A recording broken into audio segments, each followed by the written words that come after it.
Welcome to Bert's Garage, a YouTube miniseries dedicated to building an Exocet out of a fully functioning Mazda Miata. We're going to be pulling apart a 1999 NB and building one hell of an Exocet. You guys better strap in and hold on. This is going to be one hell of a ride.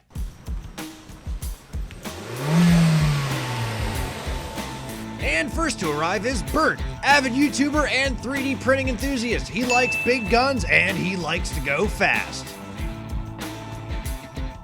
And the next member of our team to arrive is Doug, all-around Miata expert and good guy to have on your side when you're working on a Miata, because he's never wrong, and he reminds you because he's never wrong. And last but not least to arrive is John, Miata expert, turbo expert, good all-around mechanic, and the guy you want to talk to about boost. You want to go fast? He's the guy to talk to, especially in a Miata. And now that you've met our team, it's time to get to work. First things first, we're going to need tools and supplies. Here we have a bolt organizer, very, very important. It has 4 individual trays with several individual little pockets to put things. Make sure you label everything, because if you don't label things, you're gonna have a bad day. Second, really big stuff up top or really awkward things like camber bolts and things that are too big to fit in those. Obviously you want to individually bag them and keep them together, or you're gonna have a bad day. Make sure you keep these in some sort of an order, that way so when you start rebuilding, you can work your way backwards from where you started. Now let's move on to tools that we're going to need. We're going to need a Master Mechanic tool set here. We have the 1/4 inch, 3/8, and 1/2 inch drive. We're going to need sockets ranging from 27 millimeters all the way down to 8 millimeters, I think is the smallest we need. All 6-point sockets, otherwise you're going to end up rounding bolts, and that's going to be a really bad thing, as well as a large breaker bar.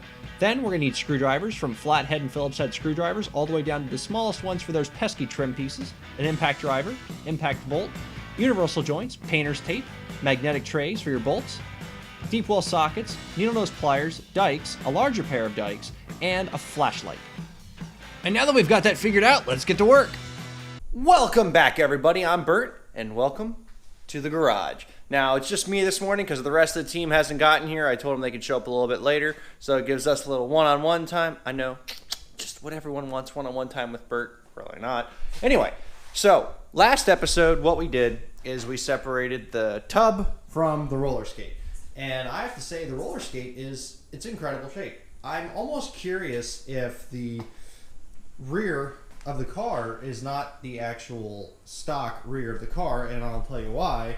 If you look right here, this is an aluminum crash guard pretty much for the car, and you can see it's bent on the back here. It makes me wonder if this car was in a rear end, and that looks like a light rear end collision, but just because of how little rust there actually is on this, it makes me wonder if maybe it's not the stock rear end. Nonetheless, though, that works out for us really, really well because it's in great shape. It has got almost, this rust is just surface rust. I mean, it hasn't even bothered to go through the first real actual layer of metal yet. It barely made it through the paint, which means either A, yes, it is the stock rear end, and Mazda has a hell of a good weatherizing process, which good for you guys, which probably is the case. Or 2, it's actually not the stock rear end. In either case, it actually works out for us. So I'm just going to go ahead and show you around here a little bit, though. We've got the roller skate. Everything looks like it is in great order. The boots are good. I got no leaks of any kind. The PPF is in great shape. The drive shaft is in great shape. Engine looks like it's going to be just a treasure to work on, because this thing's actually been very well maintained. I had the timing belt and all that done, as I said, not too long ago. We're probably going to redo the valve cover gasket, because it looks like when that was replaced a couple thousand miles ago, it wasn't done very well because it is leaking around the back, unfortunately. But the cool part with doing this whole front engine here is we didn't have to really unhook anything from the actual engine. We had to just kind of leave everything plugged in, and we're just leaving the wiring harness pretty much just wrapped around it, which will save you obviously a lot of time. The worst part of what everyone would say working on the Exocet is it's not really the tear down, it's the put back together, and really the only terrifying thing that has people concerned is the wiring harness, and I can completely understand that. The wiring harness is what they call the dreaded wiring harness, the doom harness, whatever you want to call it. People are terrified of it, and I can understand because it is very intimidating. It's a lot of wires, a lot of things that could easily get screwed up or mixed up. And fortunately with the Miata, almost all the connectors are completely unique, so you're not going to accidentally plug the wrong thing into the wrong thing. There's a very large bug flying around my garage here. What we're going to do today, obviously, is we're going to salvage off the rest of the parts from the tub. So mainly we've got the brake booster, we got the clutch master cylinder, and all this other fun stuff. Brake lines, fuel lines, anything else we would possibly need so that we don't have to replace it on the, the kit. That will, obviously bring down our build costs. And we also have to drop the gas tank. So that's going to be a fun thing. I'm not going to do that until the other guys get here, just because that's heavy and it's still got like 3/4 of a tank of gas in it. And yes, I put stabilizer in it before we did this, so I don't have to worry about it going bad or funky or anything. God damn, that is a big bug. Anyway, let's go ahead and start tearing apart the front end here. So always wear safety glasses. Safety glasses are very, very important. The brake booster and the clutch master cylinder, the clutch should actually completely be unattached already, because we had to unattach that to get the rest of the stuff through the actual firewall there. And then you can just take your tube here and trace it back to where it's located, which is these two prongs. 1, 2, 3, just like that. Then you need your clutch and the lines for it. Up, looks like we've got a small 10mm bracket there, so we'll go ahead and grab a 10mm. 10mm 1/4 inch. We'll go ahead. Oh, and it looks like Mr. Doug has arrived. Oh my God, those brakes are loud. All right, so what Doug and I are doing right now is actually removing some of the heater core lines. Obviously, since we don't have to have a heater in this thing, we can go ahead and remove the heater line that's attached to the back here, and you don't have to really do anything aside from reroute it from here going directly into there, because obviously the heater core is not necessary. And also down here, you'll have an O-ring that's in this part where the actual tube goes into the pretty much where the pump housing is, correct? Yeah, that's the water pump down there, and that hard line attaches through the one stud of the exhaust manifold. So if you've already taken that off, you're gonna have pretty easy access to this guy. And if you haven't, it's gonna keep the line in place. You can still take this off, but it's gonna be in a fairly more difficult to work with location than what we currently have. And with this O-ring, obviously that keeps your coolant from obviously spraying everywhere. Since you've got your engine apart, it would be very wise to spend the extra couple bucks and fix that so that you're not driving around one day and then it ends up pissing coolant all over your Exocet, and then you're stuck in the middle of traffic looking like a total putz. You don't want that. So be smart. We're not taking any chances with anything. We're replacing anything that needs replaced. We're doing this as a quality build. We're not cutting corners, and I would hope that you guys would try to at least do the same with some really important stuff, i.e. coolant and oil lines. Things that are related to safety and functionality. Be safe and don't cut corners, because that's when you have a bad day generally. What we've done here is we have picked up the engine via a nice and sturdy chain. We've got it nice and safely held via the engine jack right now. So that way we can kind of start to disassemble the suspension and remove that ultimately from the engine.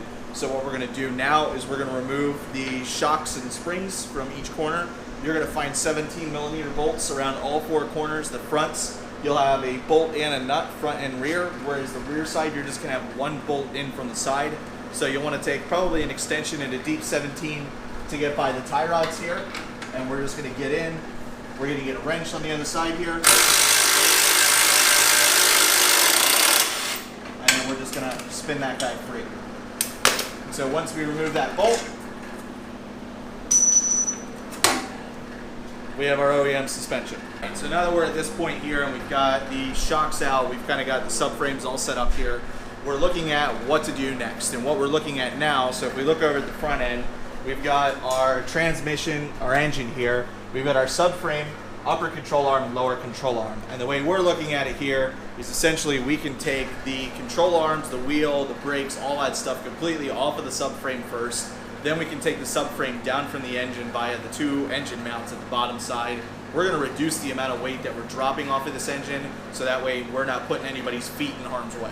Moving on back to the front suspension here, we have the upper control arm that we're focusing on first. And what you're going to have is you're going to have 1 long bolt that goes the whole way across here. It's going to be a 21mm on either side. So you're probably also going to need a breaker bar and something with a lot of torque to get this guy completely loose. Once you get it out of there, pretty much just tap it through from one side and remove the entire bolt, set that aside and make sure you put it in a safe place. You are absolutely going to need that bolt later.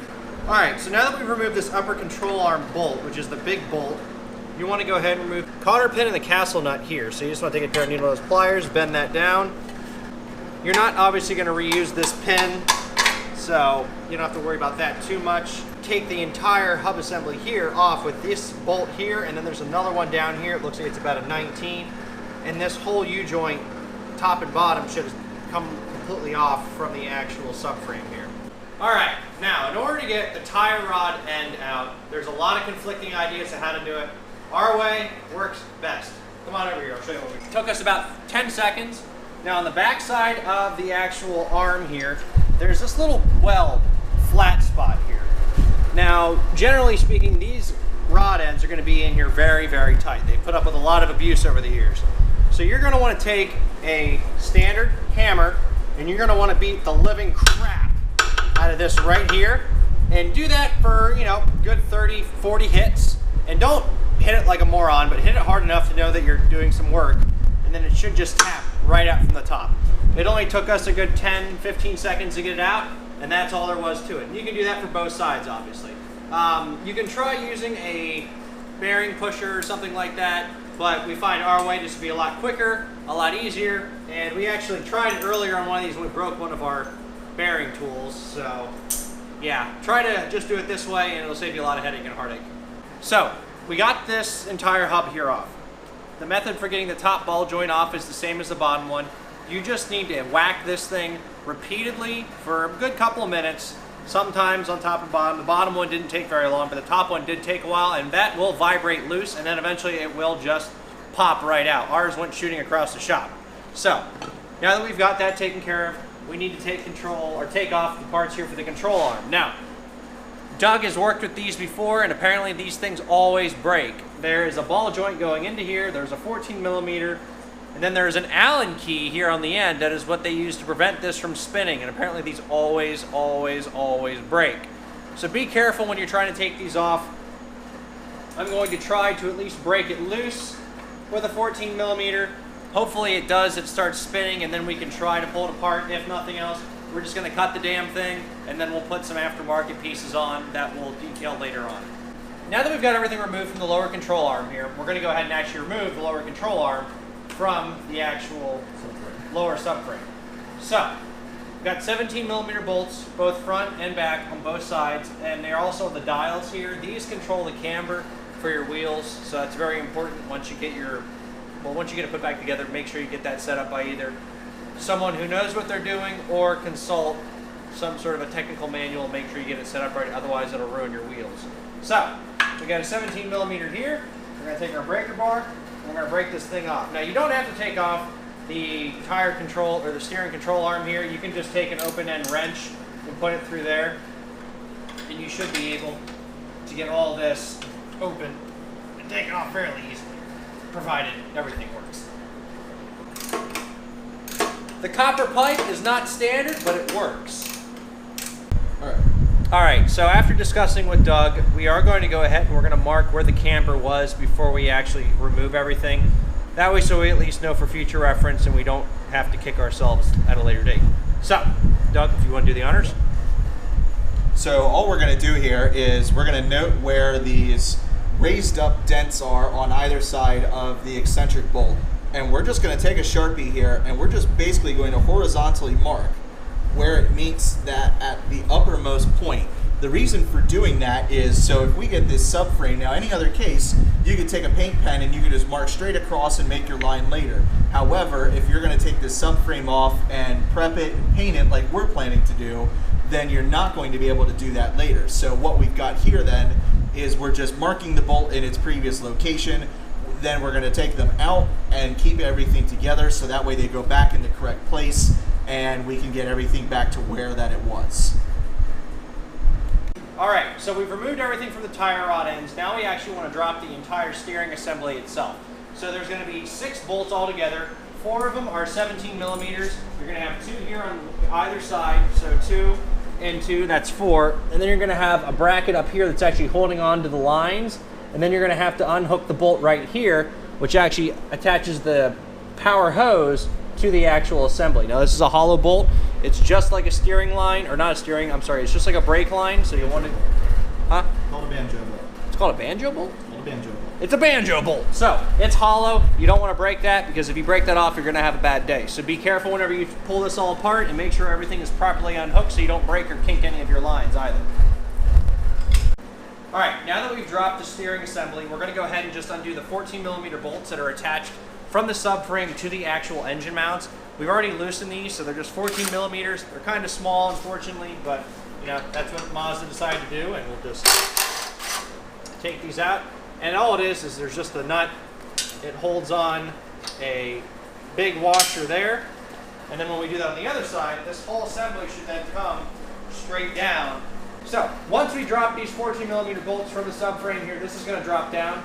Then what we'll do is we'll undo these 14mm bolts here. There's 3 on either side that attach to the engine mount, and that's just going to be replaced by a 949 Racing engine mount that's going to give us a lot more rigidity whenever we accelerate. They're not going to give as much as these old ones did, because I mean, these things are pretty much shot, they're torn, they're garbage. And 949 makes really good competition. They're competition mounts. Is that what they are, Doug? Yep, they are the AWRs. AWR competition mount. Doug has them on his Miata and he loves them. So that's what we're going to use on ours. Just like that. So now we're going to take off these 3 bolts down here. Doug, you want to come in here and show these ladies and gentlemen what we're looking at? So we got the 3 engine mount bolts right here. Same thing on the other side. So 14mm, long bar. You're going to want to use a bit of an extension. Be careful with these, because these do go into the engine block, and if you break these off, you're going to have a bad day. Like a really bad day. Like you're going to be crying yourself to sleep. Bad day. Too much? Somebody else will be laughing their way to a Hawaii vacation on your expense. Yes, that would be be very true, actually.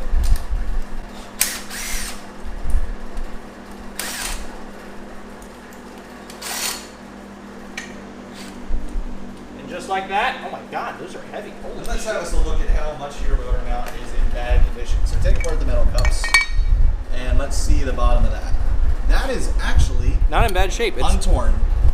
We've got a little bit of cracking going on here, not terribly unusual, but again, this is the passenger side mount. So what we want to take a look at, and the typical Miata problem, driver's side one going to be significantly torn. Yeah, that's usually the way they always are. Now that we've finished with the front end, we're moving on to the rear subframe. So what we've done is we've kind of done some makeshift bracing here to get this guy kind of a little bit more stable on the rear end, since it's kind of only held by the crane up here. We're no longer supporting a lot of weight, but at the same time too, we want to protect ourselves. So you can see I've kind of created some bracing under here.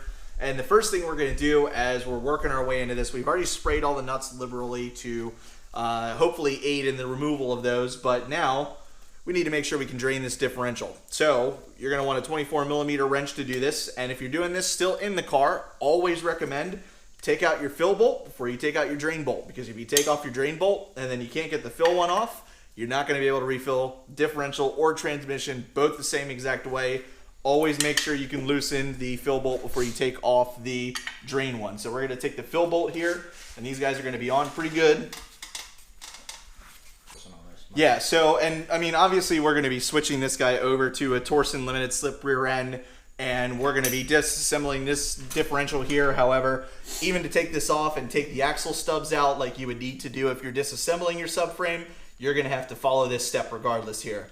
And so just like that, we should have ourselves some gear oil. It's very clean too, which is a good sign. It's somewhat clean. I mean, the magnetic plug doesn't look bad. There's a little bit of film built up on there, not surprising. But if this is truly the open differential we suspect that it is, you're rarely going to see a case other than clean oil coming out. I mean, unless you've literally grenaded your differential, it's going to be fine. With taking apart the rear diff here and all the other parts with it, we're going to go ahead and disassemble this rear brake block here. This is held on by a couple 10mm bolts, as well as these plastic clips here. And on the other side, there's just this little, I guess it's technically a pressure fitting. It's just a little piece of metal that's bent. You go ahead and you pull that out, and this will all come right off. Try to recover these plastic clips, and the off chance that you can't recover these, you can reuse them. I know that might sound a little dumb, but sometimes these little odds and ends you can't find new pieces on. With a lot of the stuff that we're going to do, we're actually going to be using riv nuts, and we're actually going to be putting loops in a lot of these places so that we have a lot of secured attachments and we don't have to worry about stuff vibrating loose. But it's just a good method of, you know, keeping everything just in case you need it. Now, as far as taking apart the rear end here, this is pretty much exactly the same as doing the front end. You've got your 17 and your 14 millimeter bolts, top and bottom. You've got your camber bolts, so you always want to make sure you mark those. You've got your rear sway bar. You've got your two bolts up here. You've got your, what do they call, unique, or what are these things called down here? The eccentrics are all the way to the inside. The eccentric bolts are on the inside. So really, it's no different than what we have, which will be earlier in the episode here. Pretty much the same method. Just make sure you're careful with it and that you are, you know, you don't break anything, because obviously, if you're not going to upgrade the brakes like we are, you want to reuse this stuff. So just be careful with it. All right, so for the upper control arm here, same as the front, 14 millimeters. So you're just going to want to take an open-ended wrench or something like this on one side, your socket on the other. It will very much help to have a breaker bar here, and then you just want to work on it. And it might be a bit of a slow process because you don't have a whole lot of open space here. There we go. Now, obviously, the tops don't have the eccentric bolts, so you don't have to mark these. The bottom ones do, though. So just be sure to mark those. We're just marking them like passenger, front, rear. So like the passenger side, the front, and then it's the rear bolt. That way, so you put them back in the same spot that they came from. Because if you get those mixed up, not that it'll matter, but it probably isn't a good idea.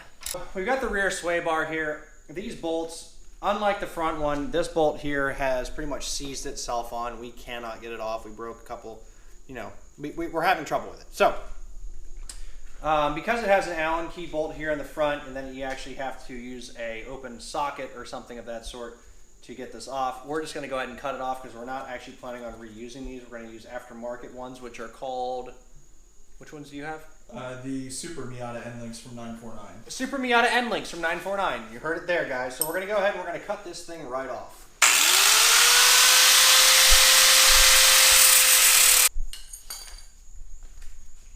Do you drive his Miata? Yes.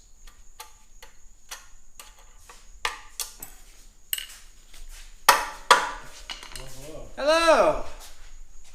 Alrighty, folks. Now, what we have here is the primary bolt that holds the entire hub assembly to the actual lower control arm here. Now, this is a very large bolt, as you can see.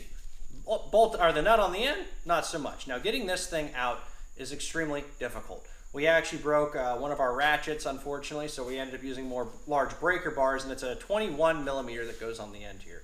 Your best bet to get this out is once you break this thing loose, make sure it's fairly loose, and as someone on the other end is twisting this slowly, hit it from the other end with a hammer, and it will jump out. It will be a slow, kind of annoying process, but it will work, and that's pretty much the only way to get this out without completely screwing up this bolt. Now, if this bolt is bent, however, that's a different situation. You are going to have to replace it. I have seen where people have had these that have been bent, and that's not good. You want to replace this, especially if you're building an Exocet. You don't want to be going around a turn and have this thing, you know, pretty much wind you up a tree. That would be bad. So replace anything that you see that might be bent or damaged or is not completely perfect. This looks like it's in good shape. It was rust seized right here, no surprise. So just be careful when you're pulling it out and make sure you have plenty of supports on it. We had to put some 2x4s under here when we were ratcheting on it just so that it didn't wobble all over the place. But yeah, this is definitely a two-person job.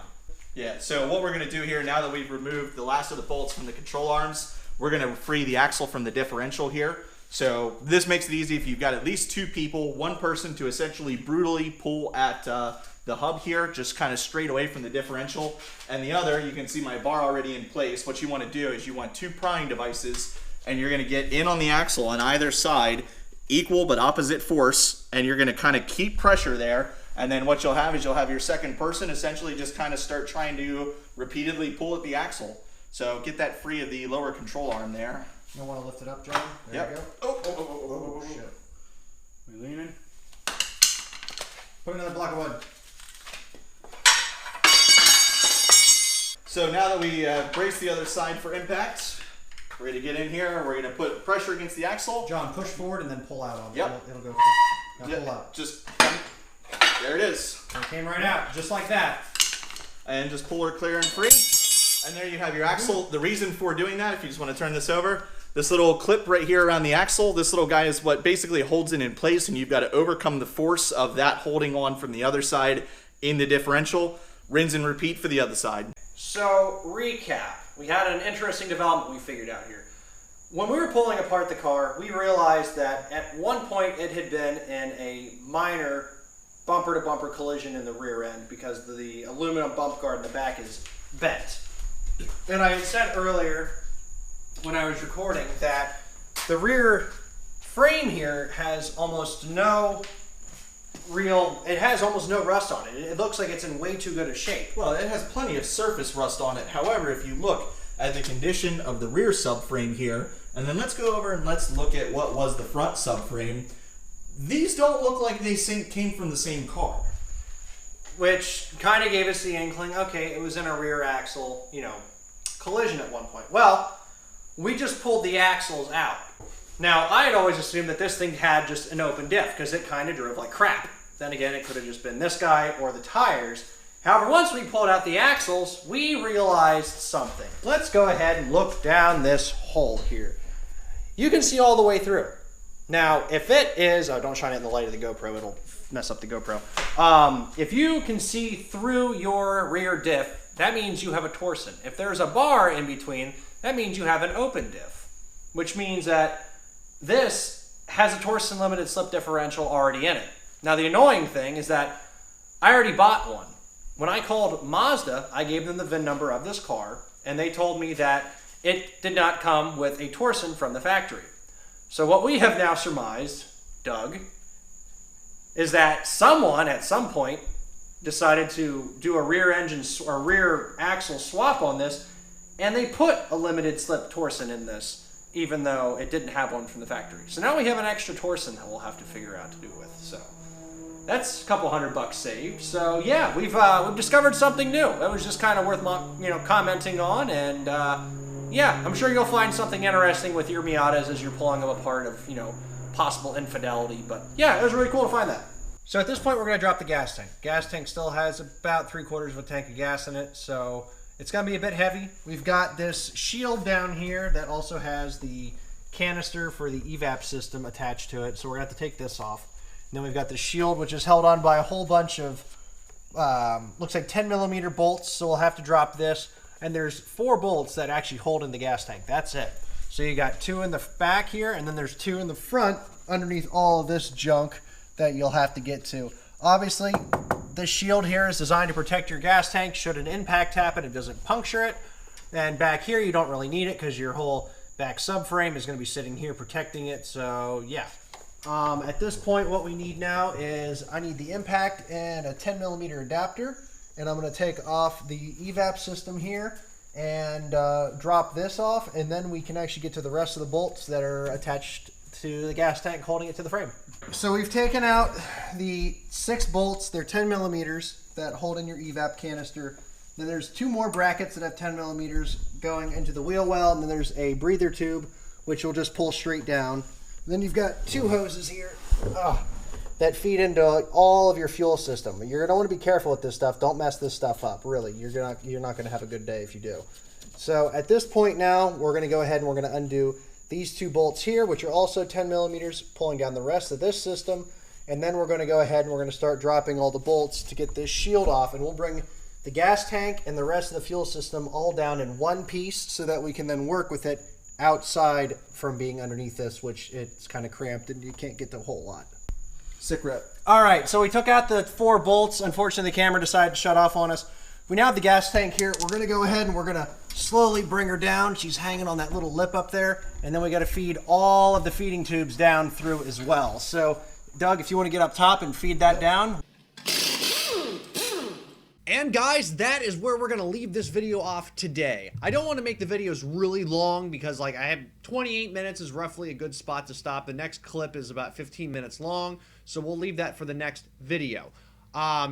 The last part of that with the gas tank coming down, unfortunately the GoPro decided to give us a SD card error, so we weren't able to get that recorded. So in essence with the gas tank, all you end up doing is you just feed the fill arm down through the hole in the back of the trunk and down through the body, and that's it. So the chassis is actually scheduled to arrive here in the next couple of weeks, so we've got a lot of work to do. We've got to get all the bushings replaced, we got to do a new clutch, we got to get the subframe sent away to be powder coated, we've got a whole bunch of other stuff to do. We got to repaint the calipers for the upgraded brakes, because we actually got the brake system from a 2003 Mazda Speed Miata, which has much larger rotors.